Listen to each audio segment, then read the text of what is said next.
হাসিনা ছাড়াই আমাদের কাছে যারা সংখ্যালঘু রয়েছে তারাই সবচেয়ে বেশি নিরাপদ। ভারত আমাদের কাছে এসে শিখতে পারে, আমাদের বাংলাদেশ থেকে টেক্সট বুক এক্সাম্পল তৈরি হয়েছে সংখ্যালঘুদের নিরাপত্তা কিভাবে নিশ্চিত করতে হয়। আমাদের হাতেই হচ্ছে যারা তথাকথিত, আমরা তাদেরকে সংখ্যালঘু মনে করি না, তারা বাংলাদেশের আমাদের ইন্টিগ্রাল একটা পার্ট, অবিচ্ছিন্ন একটা অংশ, তারা আমাদের কাছেই সবচেয়ে বেশি নিরাপদ।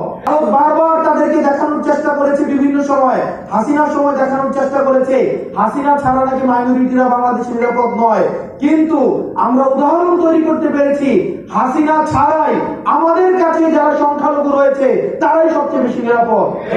এবং ভারত আমাদের কাছে এসে শিখতে পারে, আমাদের বাংলাদেশ থেকে টেক্সট বুক এক্সাম্পল তৈরি হয়েছে সংখ্যালঘুদের নিরাপত্তা কিভাবে নিশ্চিত করতে হয়।